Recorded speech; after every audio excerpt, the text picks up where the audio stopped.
Hi, I'm Lynn Rosen of Lynn's Kids and Saving Souls Women's Network.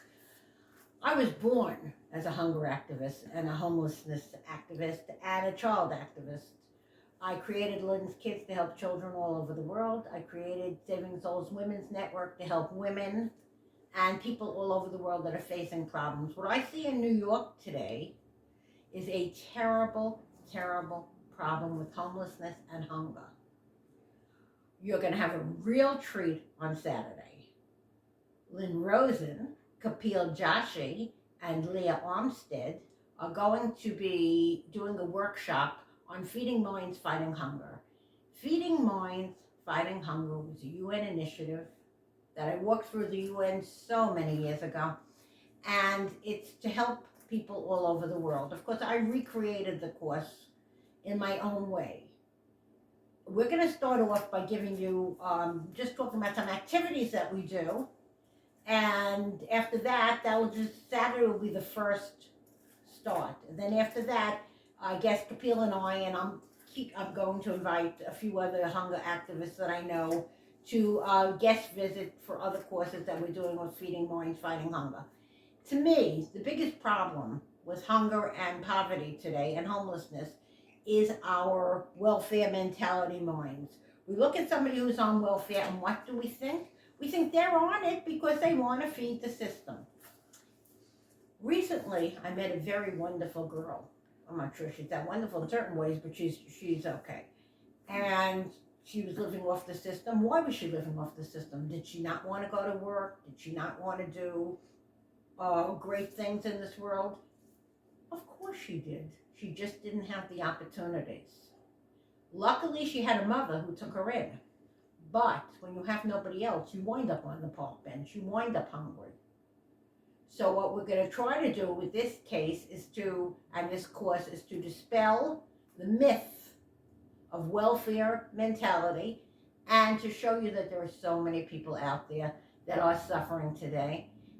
More importantly, we are going to show you different ways and different people who have done wonderful things all over the world to fight poverty and homelessness and hunger. And you know what? You could just see the guy laying on the park bench and think it's him. I recently, for Mr. Wright's book, explored child poverty and child homelessness. 41% of the homeless are people 21 and over. And that's scary to me, that a young kid has to be homeless. There just is no reason for it.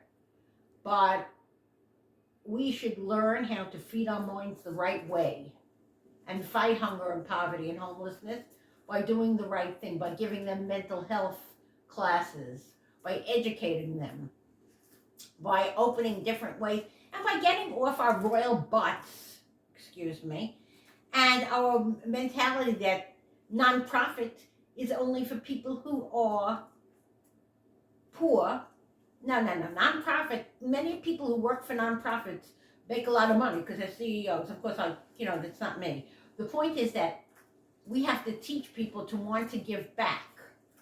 And when you want to give back, that is the greatest feeling. I volunteer so many days a week because I love the feeling. I get more than I give. I would like to just leave you with a few thoughts. This course is going to educate you on how to help if you don't know how to help. This course is going to educate you on steps to take. And in the next few weeks, we will keep doing this and we'll teach you more. And if you want to become involved with Lynn's Kids in whatever state you're in, I can help you. We can open a Lynn's Kids or a Saving Souls Women's Network in your area. Many women who have faced domestic abuse, that's another one of my biggies, I have a lot of them, wind up homeless because they're afraid to go into a shelter. Maybe their husbands will find them, etc. So the women of this world should really be out there fighting for other women. No one is homeless because they want to be homeless. Nobody sleeps in a car because they want to sleep in a car. They sleep in a car because maybe their parents didn't take them in. They sleep in a car because maybe their situation was so bad.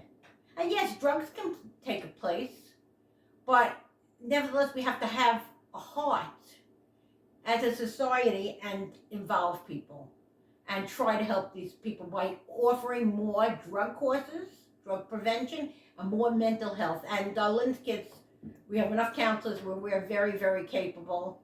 Saving Souls Women's Network to give courses in this. I could do this with my eyes. Because again, I'm going to leave you with a parting thought. And I hope that I don't break down when I read this poem, because I wrote it at 4 in the morning. And I pictured somebody that I really, really care about who had to live in a co-op. So let me read this. I am somebody. My clothes may look tattered and not in style. Food I haven't eaten for a while. Yet you find me repulsive and sick. This is not the life I did pick.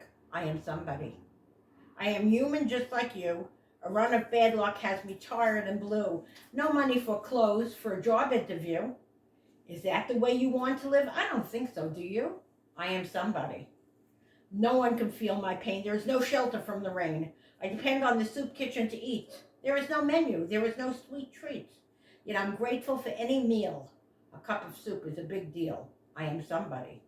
Look into my sad eyes. I am not at a costume party wearing a disguise. Just a lost soul wandering aimlessly, trying to be who I have to be. I am somebody. Help the homeless. Help the hungry. They are somebody. They are victims of our corrupt society. Thank you.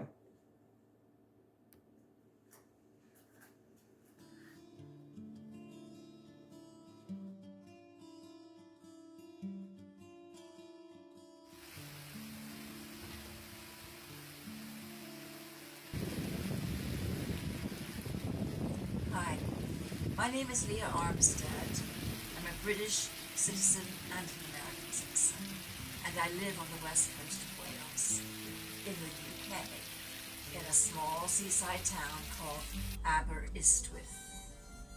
While the part of the country I live in is certainly not the most affluent, it is a rural economy, largely based around sheep farming, and it's a small regional university that gives us a great deal of our business as well. The UK is considered to be one of the more advanced economies. However, as we all know, wealth and opportunity are not distributed equally. Thus, while it would be nice to think that poverty, homelessness, and hunger would not be great problems in the UK, it turns out that they are for far too many. Today, in this workshop, I'm going to give a brief overview of issues relating to hunger in the UK, and more specifically, describe some of the ways that people are trying to address the issue, not so much of food shortage, but of its distribution locally.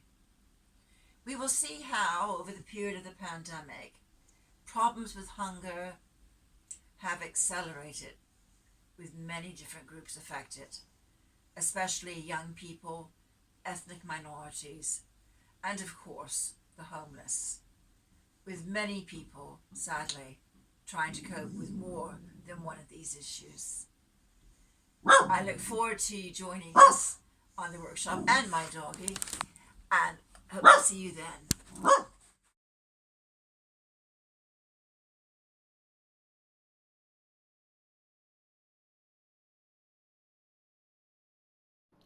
Hello all. Hope you and your family are doing well and taking good care of yourself as we still continue to fight this pandemic. While we are blessed that we are able to provide for ourselves and our families, there are millions of people who sleep on an empty stomach on everyday basis. India is ranked 101 in Global Hunger Index, and India experiences nearly 4,000 deaths per day due to hunger and malnutrition. I am Kapil Joshi from Pune, India, and I welcome you all to join our workshop that addresses the problem of hunger and malnutrition with our flagship project Feeding Minds and Fighting Hunger on 12th of February 2022. The problem is real, the numbers are scary, and Government of India plans to achieve a very ambitious goal of zero hunger by 2030. That goal can only be achieved when each one of us decide to bring a change. Well, when we think of changing a nation or even changing a community. It sounds difficult. Perhaps it sounds bizarre. But what you and I can do is bring a change for one life of a one person or one child that you decide to choose, and that's all. And we all will be on our way to achieve our goal of zero hunger by 2030. And for this, I request all of your participation and contribution to our workshop on 12th of February 2022 with our flagship project Feeding Minds and Fighting Hunger, sponsored by Lynn Rosen, who is founder and CEO of Lynn Kids organization from the United States of America. So I'm looking forward to your participation and stay tuned for further updates.